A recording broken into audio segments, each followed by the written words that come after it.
Hello and welcome back to Cloud9 versus Team Liquid, where we have an electric crowd not just here in this arena, but also all around North America. You're getting a look at the Alienware viewing party in Austin, Texas, where fans were enjoying some 1v1s and some amazing cosplays to celebrate that game one.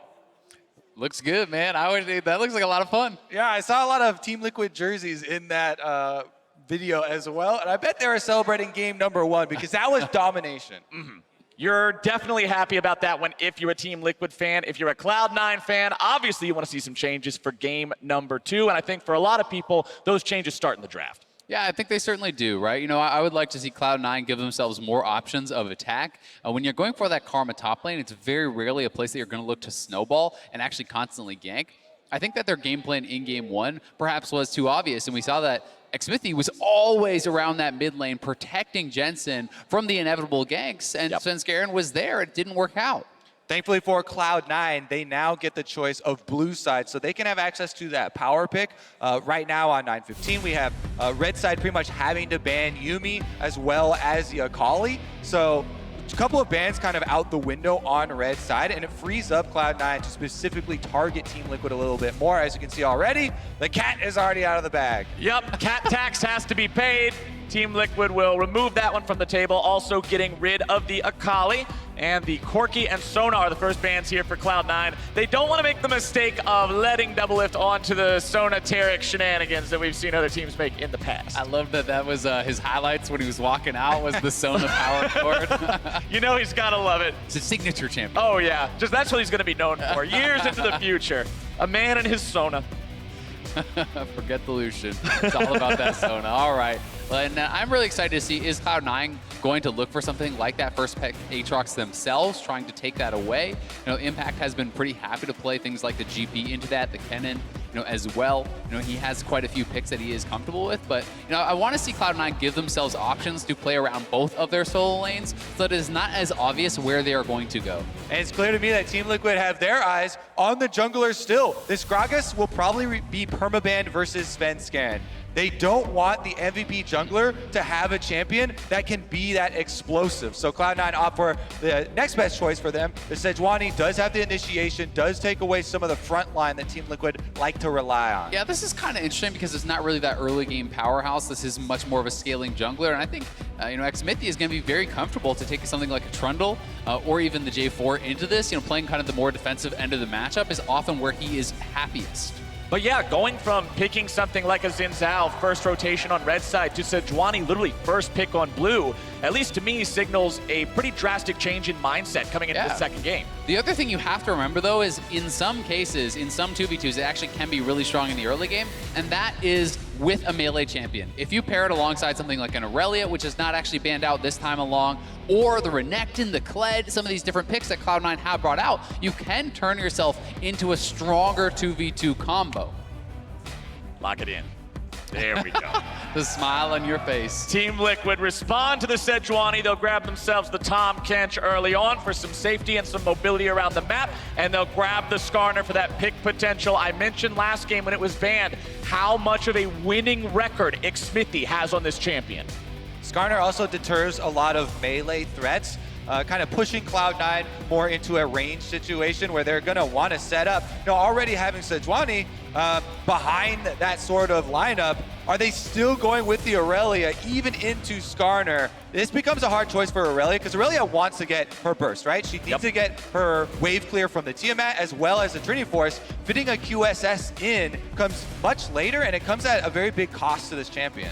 And I'm not sure if Impact would go to it, but we actually saw Irelia into Poppy and Skarner yesterday, and that looked so doomed for the Irelia. I think Poppy would be a fantastic pick here for Liquid if they felt like going to it. It's great in the laning phase against Irelia. It shuts down not only the Irelia playmaking, but also Kai'Sa ultimate, the dash from the Sejuani as well. So I think it could be a really solid top lane pick. Well, we will have to wait and see those solo lane picks for Team Liquid until the second half of the draft. They're going to go ahead, go with the jungle plus bottom lane combination here, picking up the Varus along with Tahm Kench. Kench being good for keeping the Varus safe when he normally has no escapes. Kai'Sa for the side of Cloud9, his 80 carry counterpart, as we're into the second half of the bans, and Nautilus is taken off the table.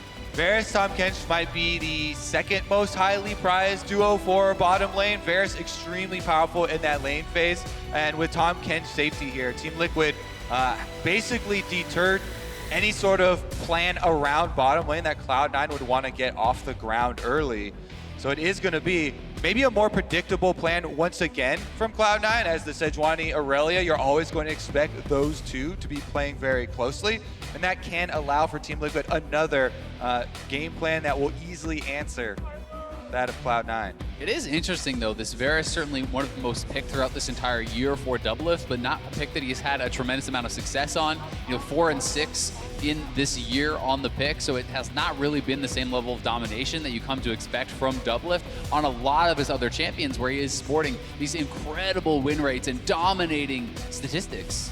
Well, Team Liquid will continue paying respect to Zeyzal's Alistar. That is back-to-back games now. We've seen this banned away in the second half of the draft from TL, as Cloud9 will take LeBlanc and Silas away. And I think that's a lot of that really is, protection for this low mobility marksman player. And also, if you are expecting something like an Azir, you don't want to give them the ability to hard engage in with the Nautilus, with this Alistar.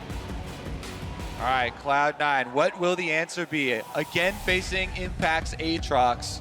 Got so big in the team fights of the last game. One of the biggest things, too, was the communication between Team Liquid, having Impact roam down early for the river play that got everything started off. Looks like a little bit of counter engage might be coming out here. The Braum sat on for a while by Cloud9, and they'll lock that one in. You always want some easy crowd control when your Kai'Sa is your marksman, so you can apply the plasma and give Kai'Sa more options to use the killer instinct too. Braum is also quite good in the team fights. Breaking projectiles, you can get in front of Varus. The crowd, again, booing the Karma pick. And this talking. Cloud9, eternally the memers. Yeah. They put the Karma up just to tilt the crowd, switch it over to the Kled. I mean, I was going to give him the benefit of the doubt, but if you lock in Karma top when you just went Sejuani and you have the ability to go for this aggressive 2v2, you would be trolling. Definitely will be a top triangle Sejuani this time around. Both solo laners are the ideal partners for this champion. Permafrost will stack up so quickly. Now, this is really interesting to me. I am expecting this Vladimir to actually go to Jensen. But that being said, Kled is an incredibly strong matchup into the Vladimir. I am not sure if Nisqy has prepared his Kled, if he would be comfortable to actually play it, or if they would be comfortable to lane swap around and have the Kled actually kind of chasing the Vladimir around the map. Because that matchup is very, very good. It's one of the best early game matchups for Kled. Yeah, both Aatrox and Vladimir, healing-based champions. Very hard to deal with, especially with the new added grievous wounds to the bear trap on a rope for Kled. And the tether actually goes through the pool for Vladimir, which is one of the most difficult parts. So you have to actually pre-pool the tether every time, or you will so heavily lose these trades. And as expected, it is going to be a mid lane Vladimir here for Jensen, but I'm so interested to see, will Cloud9 actually look for a lane swap? Or are they going to be comfortable just playing matchups as Team Liquid wants them? Because Kled really is so difficult, and we have seen Kled mid, played in the LPL, as well as some of the other leagues around the world. I also just want to see, can Team Liquid read Cloud9 as well as they did in the early game last time around? You mentioned, Isaac, how difficult it was going to be for Cloud9 to win with the last draft, considering the plan was very obviously play around mid. This is a team that does it to begin with. The draft wanted to do it. It was all there. Now that you have more options, now that the read is a little bit more difficult, can Team Liquid still find that out? One of the biggest things when you are looking for those lane swaps is controlling the river between top and mid lane. And that is going to be on Svenskeren, on the Sejuani. Crowd roars to life, and we are going to game 2 now. Everybody's on to the Rift. I love watching Irelia's home guard animation, just skating out on the blades, out onto Summoner's Rift as we're waiting for those. Back to the future. Yeah, the exactly. Yeah, I think this is going to be a, as you're talking about, Flowers, a much more difficult game for Xmithie to actually know where to go. Cloud9 has not just drafted the Sejuani Irelia, they have Sejuani Kled to play to also. Powerful 2v2s in both lanes. And as we're waiting for those minions to spawn, we're standing by. Avli's got a sideline report ready with League's biggest fan. Biggest fan and one of the greatest minds in League of Legends, Tyler 1. I gotta ask ask you, what went wrong with Cloud9? What were they doing? Well, honestly, I think they tried to have fun playing League of Legends. You can't pick Thresh. You can't pick Veigar. You gotta play something like Braum, Tahm, Kench. So this game should be a lot better. Well, then I have to ask you, who are you rooting for in this series? Now, I'm gonna be honest, I don't care who wins, but I want some nice, exciting Game 5 action. Let's go! That's what I want! Game 5, I think maybe I should just ask you this instead. Who do you feel like you could replace on the stage here today? Sneaky, Doublelift, Zeyzal, Nisqy, Svenskeren, Licorice, you get the gist. I love it. Tyler, thank you for sharing your wisdom with us. Back to you guys. All right, no Game 5 exciting action, but hopefully some Game 2 exciting action will do the trick here as Licorice trying to push in on Impact. I agree with Tyler. I like seeing exciting champions. I'm glad we didn't get any karma. Yeah. He was saying Cloud9 was having too much fun. What was the karma then? Only the bot side of the map was getting to have fun. That's a good question. Well, let's see how everybody's playing out this one here. Xmithie, he goes from the red into the Krug camp, going for the full clear through the jungle, leveling up as effectively as possible on this Skarner. And there you go. I said the win rate was impressive. 14-1 in his LCS career on the Scorpion. Yeah, that is absolutely insane, his level of dominance on this champion. And we do have at least our early answer that it is going to be Jensen into this Irelia, and this is a much safer lane for Vladimir and also a much safer matchup as the innate healing debuff with Kled and the ability to go through that tether makes it really hard. And both of these mid laners are staying in very similar roles. Bottom lane though, Svenskeren making an early pass on the Tahm Kench lane. CoreJJ is the target. They know he's able to just gobble Doublelift up and keep him safe. Doublelift is devoured for now, but he's going to be taken down. First blood, Cloud9, and Sneaky tries to get the flash auto Q, but the minions show up to stop it. Yeah, just barely can't get that second kill, but they do get the first, and that is massive. This is, again, not TP Varus. This is heal on Doublelift here, and he's going to lose all these minions. Big plays from Cloud9, nice and early on. This is what we wanted to see from Svenskeren last time around. Game 1, Xmithie was there. Game 2, he's not. And this time, it works as intended. So I have to say, some changes to Tahm Kench that people not keeping up with all the patches might not remember. He's not the free save that he used to be. Very, very slow once he devours. And there's not going to be any distance gain here because they stun him up as well. So spits Doublelift right back out. Low health, they finish him off. Sneaky, yes, wanted to get full, Q missiles with the auto there, try and finish him. But with the health potion ticking, CoreJJ is able to survive. Yeah, it's kind of funny. Tahm Kench used to actually haste himself when he devoured an ally. Now he just gets incredibly slowed down. Hard to move with your big old belly full. And that means Doublelift finds himself falling behind early on in this bottom lane. Exactly what the doctor ordered for Cloud9. As we take a look at the top point, things are going pretty even. As Licorice goes in for the 1v1, he'll be knocked off of his Skarl, but not much more danger right now. You can see why people like this matchup here, though, for Kled, able to actually dodge out multiple sweet spots of those Qs, utilizing the joust on the Kled, and Svenskeren is here. Impact's pretty close to that turret. Very well-timed Infernal Chain there as well for Impact. Once that lands on Kled dismounted, Kled dismounted is not getting out of the Infernal Chain pretty much ever unless he flashes. So as soon as Svenskeren sees that, has to back off. Meanwhile, mid lane, Nisqy getting aggressive onto Jensen here with the Irelia early on. Remember, Vladimir doesn't really feel that intimidating until he hits level 7, level 9, gets the low cooldowns on the transfusion. So Nisqy should have a plenty good time here in this mid lane, but it's jungler versus jungler in the barrage. Xmithie's gonna be stunned up immediately. Nisqy makes his way over, and Xmithie falls. And this time it is Svenskeren waiting for Xmithie at that mid lane. Shu on the other foot here. Cloud9 out to a great start. They saw the Predator popped as well, just sitting there in the brush, waiting for that Skarner to come over. And the Sejuani plus Irelia combination, when you face check that, that is instant doom. The stuns are unavoidable. You could see, though, TL was looking for that same set play from last game. Impact was roaming down at the same time. They were trying to orchestrate this 3v2 that they actually pulled off in game 1, but this time, Cloud9 was ready and CoreJJ's in trouble. Cloud9's ready in the bottom lane now, too. Thick skin No could still be proc down here. CoreJJ's still gonna be worn down. Backup could be coming in from the river, but Svenskeren won't go any further, but top side, Team Liquid gets on the board. Xmithie gets some revenge right there. They take down top side. Oh, Bottom boy. side, C9 dive. 4-man dive potentially coming in here now. Nisqy and Svenskeren ready to go. The minions are not at the turret just yet. They have to contemplate how hard they want to go here.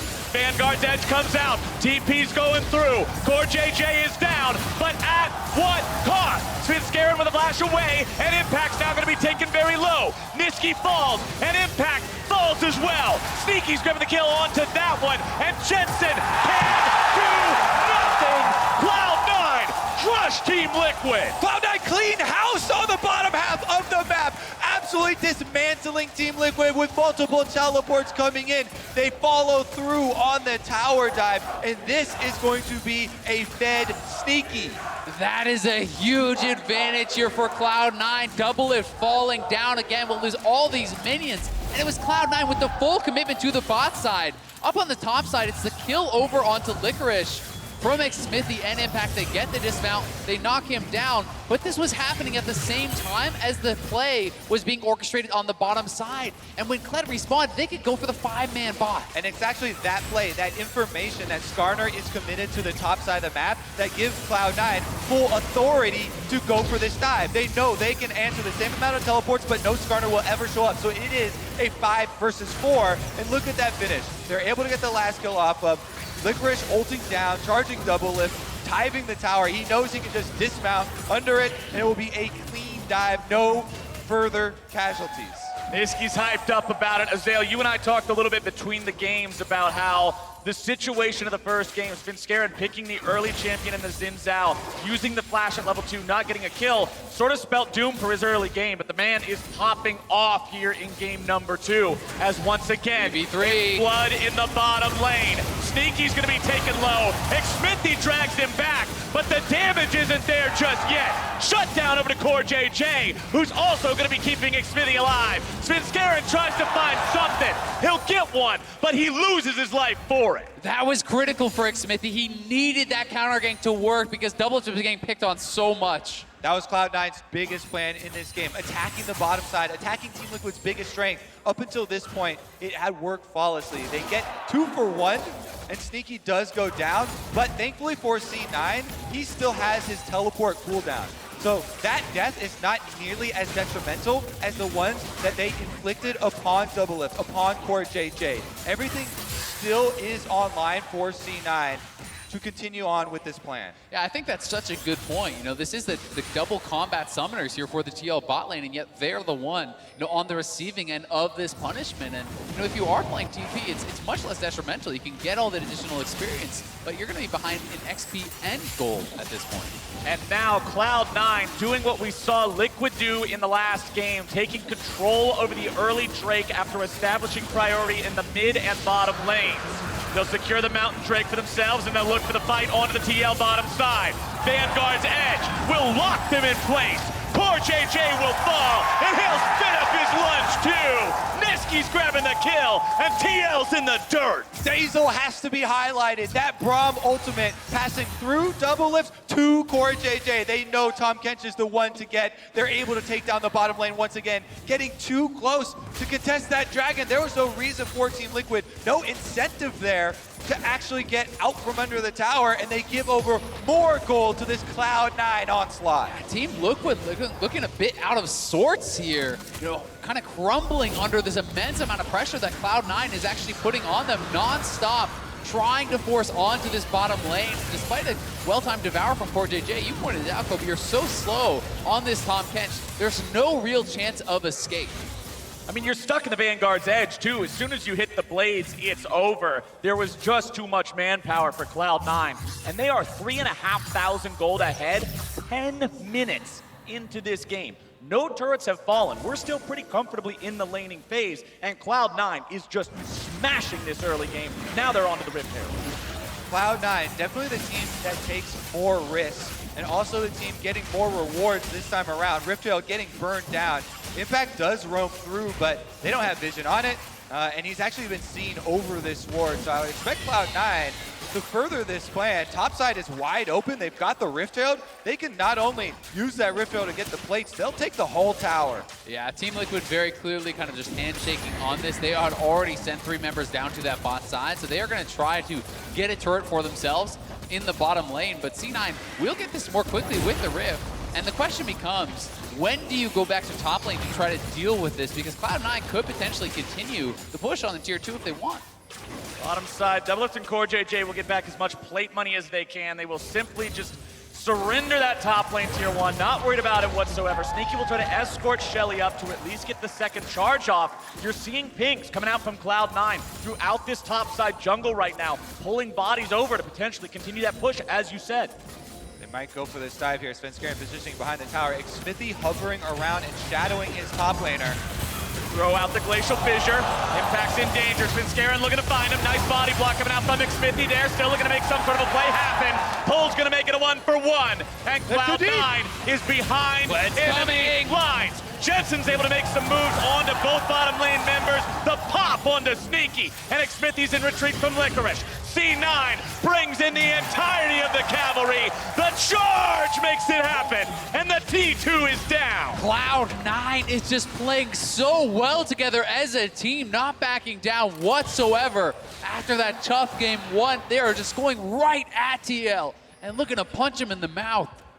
They're not looking to. They've landed blow after blow after blow. TL's chin is hurting, Zeyzal. These guys are coming into this game with a plan and making it happen. Nisqy stealing away the red buff while he's at it. Now you have to look at what is this going to mean considering the context of the team that Cloud9 have. With these double melee solo laners, they have to look for plays like this. They have to be a dive-heavy team that's willing to take these risks. Svenskeren is the Sejuani point there, able to get the stun off. He gets dragged under the turret, but Cloud9 have more members that are on the same plan, and we come back to live with Nisqy getting the solo kill on Jensen. Clap, clap, clap. That's how you do it, and you can see the smile on his face. Shuffle me into the Nexus at the end of game 1. Hell no. Nisqy is loving it. He was laughing as he getting that solo kill onto Jensen. And it really illustrates what we were just talking about. When the map opens further, it really is a playground for this C9 composition. They have multiple melee solo laners with a Sejuani to stack up those stuns. They're looking for these picks. Kaisa, the perfect marksman, to join one of those picks across halfway towards the rest of the map here. Second outer tower now going down on the bottom side. You can see C9 trying to move in, take over that territory, and look for those opportunities. And you can look at the gold lead showing itself in these item completions. Over on TL, you know, just the one item completed between mid and bot. You have 2 items completed for Sneaky. You have the Triforce plus a pickaxe already coming through here for Nisqy. Bad is going to go to worse for them.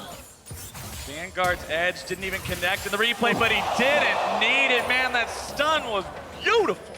Yeah, he had one sword in the ground already. You think you can fight me? That was so good. Nisqy's got to be feeling so pumped up about that one as Cloud9 will continue rampaging through this game.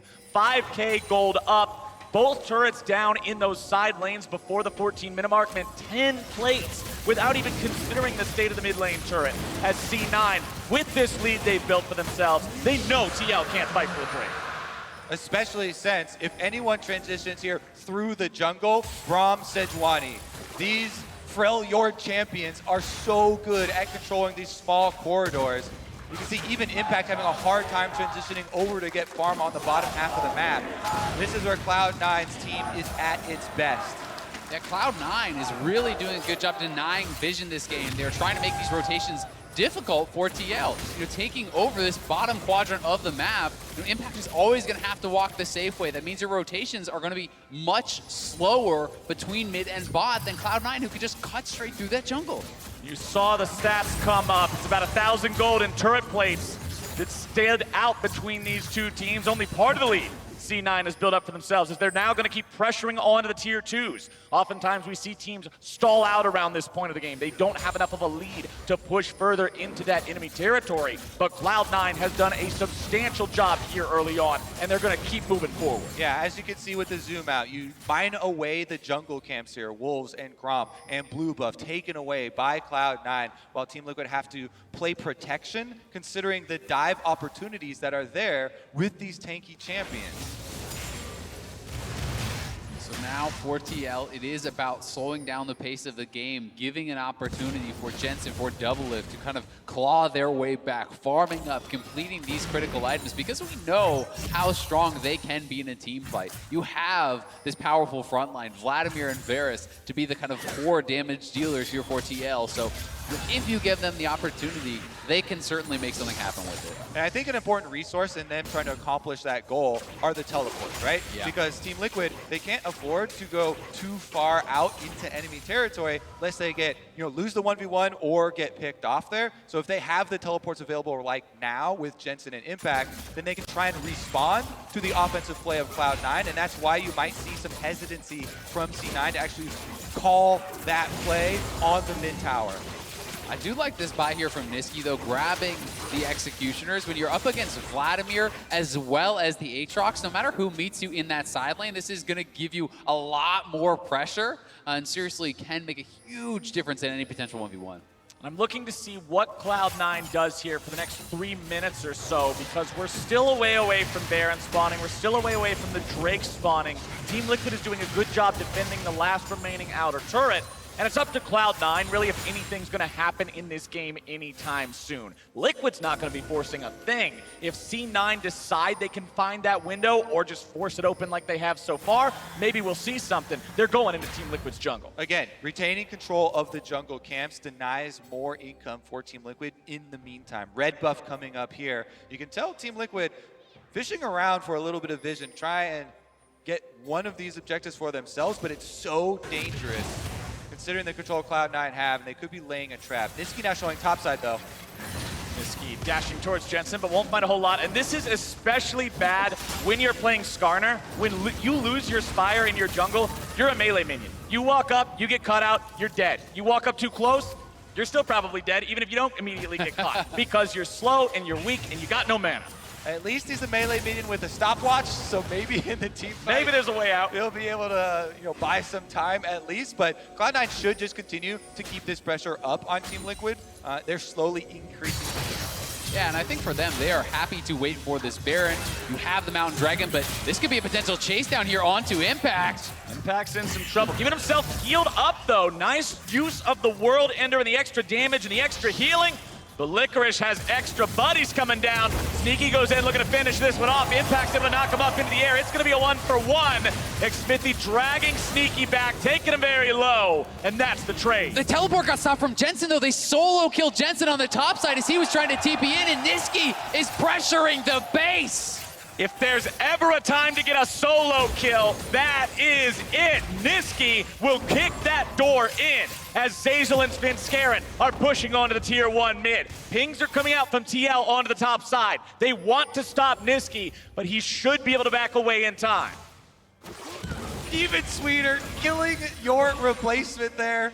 Able to take down Jensen, who they thought was the better mid laner. Team Liquid took him away last year, but Nisqy takes him away from this series. Tower down, inhibitor exposed, and C9 using that opening very effectively. Yeah, their defenses are crumbling. 5 towers knocked down here pre-20 minutes. They're going to have the Ocean as well as the Mount, which is going to give them a lot of power to play around this potential Baron as it is spawning here soon. This game is so exciting for the rest of the series. With Team Liquid having that opener, game number 1, and getting the champions we associate with those players, for Cloud9 to strike back this quickly in game 2 really does mean it's going to be exciting. Here we go, though. Ultimate does land. Chains of Corruption on Zeyzal, but he drops the Glacial Fissure to get himself away.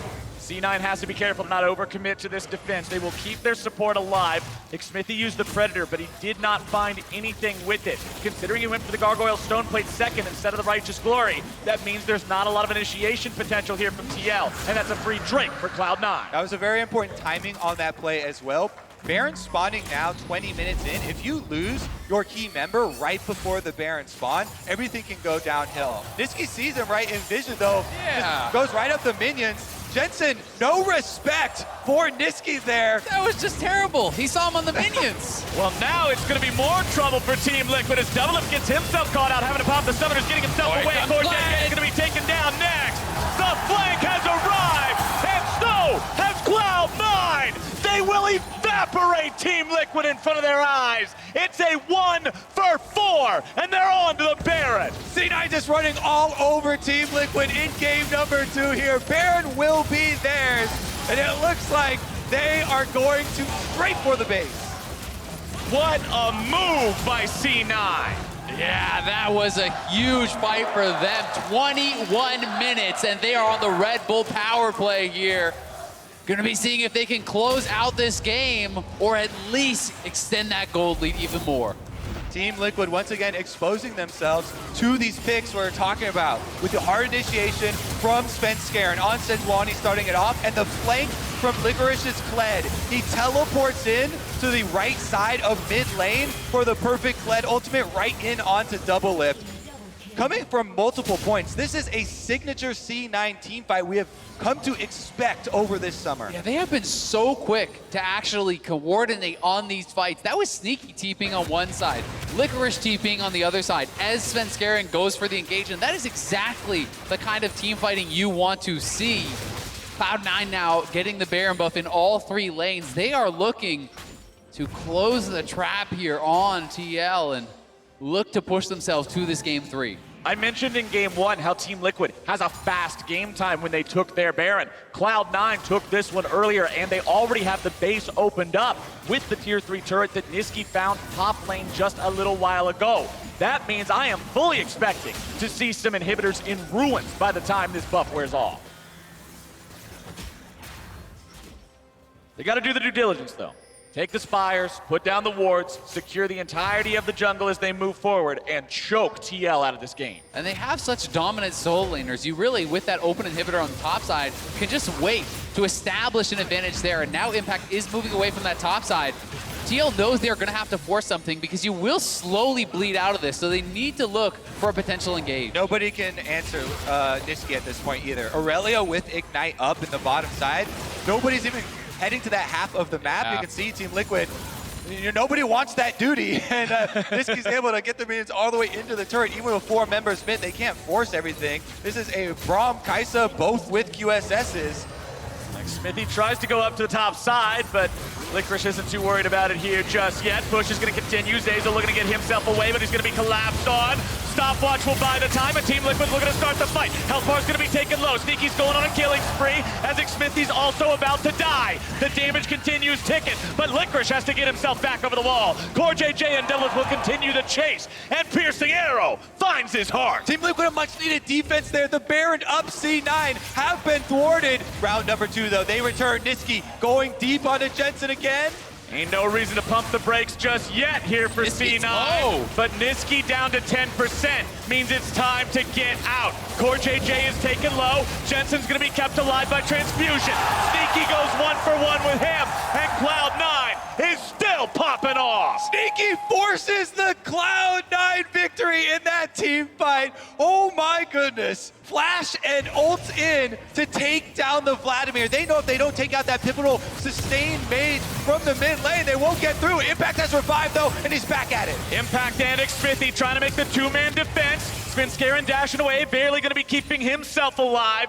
Nisqy now behind enemy lines, drawing the turret aggro, trying to find a way to outplay this one, but I don't think there's any way out.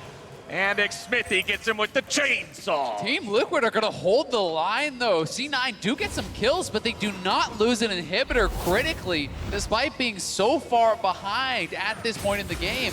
And this is C9 trying to initiate a fairly aggressive posture. Doublelift catches Zeyzal with the ultimate, and Jensen takes the opportunity to dive straight in. And with a big Vanguard's edge coming from Nisqy, they take down the first kill.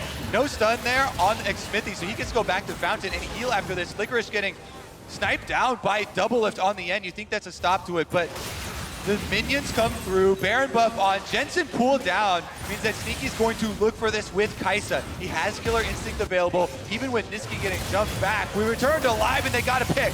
The violence continues as Licorice could be in a bad spot, but Sneaky comes over the wall and Cloud9 brings in the backup. Dragon's gonna be taken by Doublelift, but the fight still rages.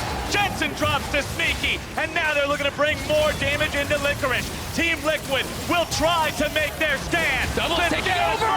And Doublelift just slaughtered everyone!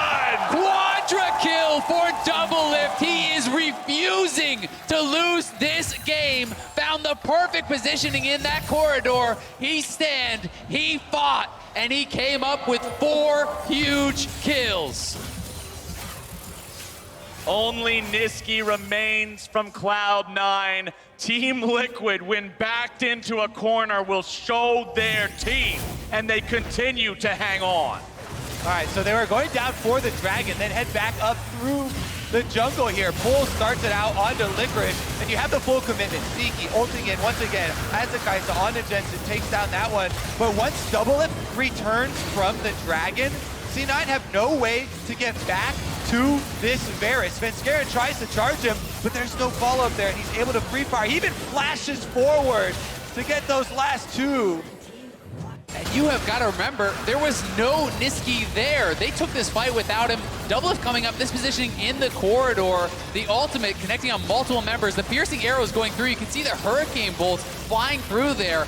And when he sees Sneaky low, no hesitation, flashing past the Braum shield there to knock down the 3rd and 4th kills. All right, Cloud9, they need to slow it down, pump the brakes right now. The Baron is back on the table. They have double Ocean as well as a Mountain Drake. They should be able to control the biggest objective on the map, rather than continue to throw themselves at Team Liquid. If they make more of these mistakes, then this is very winnable for Team Liquid. I mean, Jensen is closing in on his Death Cap. When you hit that Death Cap Spellbinder combo, you are in range of one comboing some of these carries. It is still a long ways away. It's 10,000 gold lead for Cloud9, but the last couple of fights have started to bring those images to the forefront. But critically, these fights have been in Team Liquid territory. They've not been the most well prepared. And they didn't even have Nisqy for the last one. Right. Cloud9 is now once again in neutral ground. The Baron pit does not belong to TL. Cloud9's making sure of that right now with control wards and sweepers and everything else. And when they're 5 men strong, TL has to be oh so careful about how close they walk to this. Now, the ideal setup for Cloud9, they should be able to retain these control wards in the Baron pit. And then you have Sejuani be able to jump over the wall for the initiation with a Kled ultimate to come through this corridor here to find the pick onto Team Liquid. But Zeyzal actually gets stunned up first. Xmithie there on the front line. Glacial Fissure going to be interrupting this one. Zeyzal taken low, but not low enough. Cloud9 have got themselves the Baron, and now the charge will sound. The fight's going to be breaking out. Into the back line goes the Vladimir, but Jensen's going to be popped immediately. Impact now going to be soaking the damage. Xmithie also going to be taken very low. And Cloud9 brings the storm to Team Liquid. Doublelift is chased down, beat down. He's going home, and Cloud9 will win the fight. The door to the base is already open, and Cloud9 will push through for a victory in Game 2. We are going to be all tied up. Game 1 was all Team Liquids, but Game 2, Cloud9 came to play. Hot damn, we got a series, boys. This is showing both teams at their best in these first 2 games. Cloud9 take the Nexus.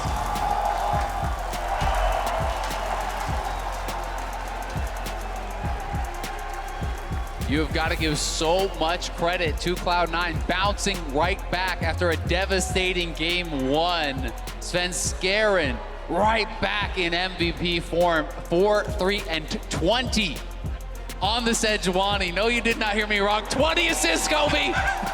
And hey, 25 assists for Zeyzal. A final kill score of 12, 5, and 10 for Sneaky. I have criticized them throughout Summer Split, and I believe rightfully so. But I've got to give credit where credit is due as well. These guys are stepping up when it matters most. Big changes in this game. They get Team Liquid off of some of their most prized picks, and they take advantage. Cloud9's bottom lane, the focus of their strategy. Again and again, throwing more members down there. Sneaky and Zeyzal's success is the key to this series. It really is, and you've got to say now, as Xmithie, it's so hard to predict where Cloud9 is going to go, right? You know, there were so many options for Svenskeren, attacking top lane, attacking mid lane, and I think they got such a good advantage in the draft with multiple kind of pushing lanes in the solos. It allowed them the flexibility to go anywhere. They definitely showed up here in the second game, and to give us a breakdown of how it all happened, we're sending things back to the State Farm Analyst Desk.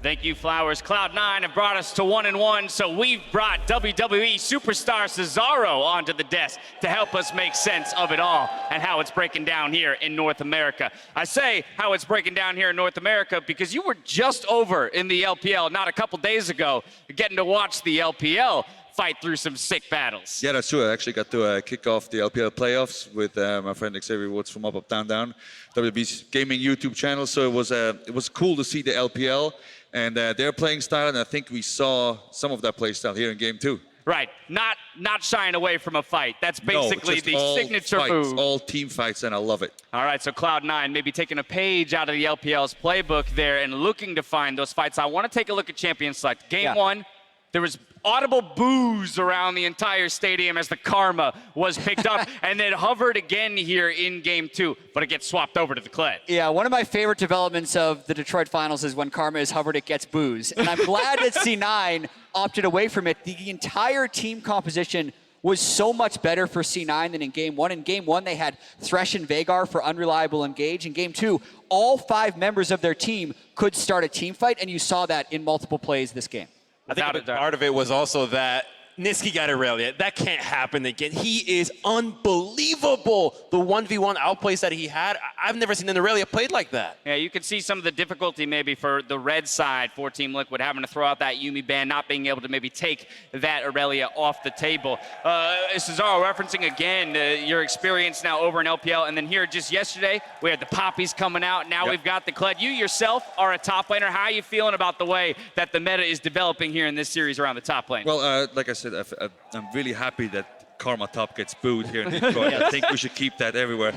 You know, I always like the kind of off-meta picks, or the different picks than what we see. So I'm really big fan of the Kled top lane. Maybe we see Poppy top lane coming out. Maybe we even see Yuumi Garen, bot. Maybe, who knows? I would love some Yuumi Garen. Speaking of the bot lane, I got to talk about Svenskeren's attention to the bot lane and then rolled around the entire map. Definitely having a little bit more of that MVP look this time around. Zeyzal citing that 20 assists. Yeah, he was super unpredictable here, going with a really nice timing on the bottom lane. And the great thing was that they stunned the Tahm Kench before going for the Doublelift, so he could not get the Devour on time. And Xmithie actually picked up all that farm, and you would have thought that Xmithie would get ahead, but then Svenskeren finds him, and the fact that you give away this skill completely snowballs the game. And I thought this was doubly bad because Xmithie had actually skipped his Krugs trying to catch up on tempo and still died. And at that point, this is just C9 piling everyone bottom. Cesaro, this is the LPL Classic right here. Classic, just a good team fight, tower dives, action. And this was amazing from Cloud9. Commit all 5 members, but I would have liked to see Team Liquid teleport sooner. You know that Cloud9 is going to go for this play. They had ample time to scout it out, but instead they chose to go in late and everyone died. And I think the thing that caught TL off guard there was the Kled, because he had previously died to a gank. The instant he respawned, he teleported into alt Doublelift in that play as Doublelift was trying to retreat to his turret. It didn't end there. Cloud9 with an advantage, with a gold lead, is the most willing team to press their advantages. Let's go now into the mid game where they just keep pulling the trigger. You can see they're really in their comfort zone once they can do this. And to Crumbs' point, especially Nisqy, the difference between him in this game and when he was playing on Veigar is completely night and day. Not only this, but multiple solo kills throughout the game. Yeah, Nisqy, but the fact that they were playing so quickly to accelerate the rest of the map, they were no slouches in trying to make sure that you were getting objectives constantly around the map. And they're going to actually go with this play into what I believe is a tower dive in the top lane. Well, but that actually already happened. This is the greatest outplay that we had all game of the 1v1. That was one of a couple solo kills that would come through for Nisqy up there against Jensen. Another one to stop a teleport and perhaps a turn for Team Liquid later in the game. Cesaro, you're rather new to League of Legends. You started playing just about a year ago, right? Just about a year ago, and it's, So talk to me about the experience of watching these teams, understanding the history as we've kind of built it up here today between both these teams really, duking it out for a title. See, it's awesome because, it's 1-1, and we've seen dominant games from both teams. So, I want to see a Game 5, and just to be here with the crowd, it's awesome. And I think, here's the thing, WWE, we feed off the crowd, and I believe the players feed off the crowd too, because when they hear the crowd roar, that just gives you that extra power, that gives you that extra motivation, and I think especially in game 2, there was no hesitation from C9. There was just, every time they went in, they committed 100%. And I feel like once you get that momentum and once you get the crowd, you just go. And I think that's growth for C9 exactly a year ago. They got 3-0'd by TL on the same stage. Svenskeren learning from that and being able to bounce back here in game 2. Yeah, this is the final fight. Team Liquid about 10,000 gold behind, and the no hesitation from Cloud9 immediately. Normally you would have seen, oh, we got Baron. There's no need to continue to fight, but they just say, if we win this fight, we don't have to deal with the inhibitor push. We can just end the game right here, right now, and put Team Liquid into game 3. There were a couple messy fights in the mid game where TL looked to find a couple of stabs back into the game, but as you say, C9 may be taking that breath to get calm, cool, collect, remember what their win conditions are, pick up that Baron, and ultimately end it. That's where Nisqy comes in. This guy has 7 years of LCS experience. He's the guy that always keeps Cloud9 calm and collected. Remember, guys, do your steps. That's what he tells. That's the guys, so that they don't overcommit and make those mistakes like that 4v5 they took without Nisqy. TL is going to take blue side, Jat. Cesaro said he wants 5 games. So, either team could take it here, but for Team Liquid, how do they keep that tit-for-tat kind of play here? I think we've seen that the teams will probably have a draft advantage on blue side. Irelia, Qiyana, and Gragas were the 3 bans by Team Liquid in game 1. The biggest thing to pay attention to is the mid lane matchup, and does Nisqy have a comfortable melee mid-champion that he can play aggressive with? In game 1, they banned Akali themselves and didn't dare Jensen to pick it. I want to see either Jensen on a melee, Casino's going to try and force that, or TL is going to try and force Nisqy onto a range matchup. I think the mid lane has actually been incredibly pivotal in the series. Cesaro, we have 2 games of evidence, 1-1. What's your gut feeling? Who's going to take it in our 5-game series? Okay, so I'm just going to say C9 in game 5. Woo! There it is. All 3 of my analysts at the top of the day, feeling. they said All Team gut feeling. Liquid, but we've got a C9 prediction here. Thank you so much for joining us on the Thanks desk for having me. I today. appreciate it. Thank you very much. As we go to break, though, you're going to get an early look at the Alienware Aurora R9 desktop. Alienware will be upgrading the LCS studios in Los Angeles with the R9 for the kickoff of the 2020 season. On the other side, Team Liquid and Cloud9, they hop back onto the Rift for Game 3.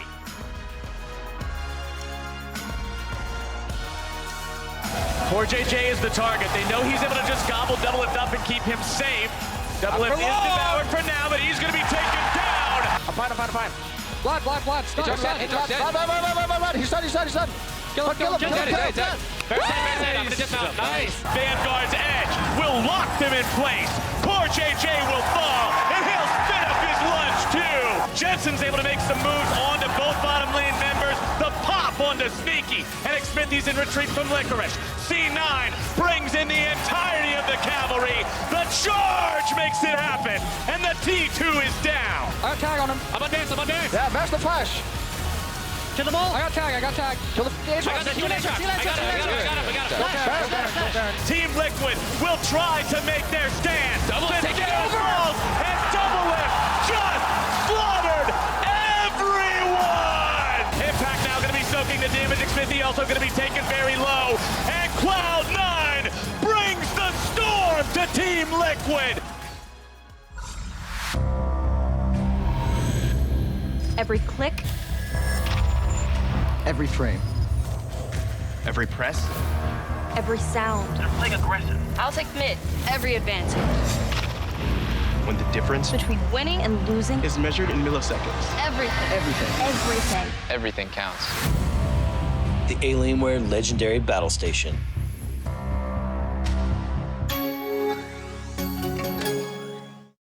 When you're chasing greatness, just remember, it's not about what you say. It's about what you do.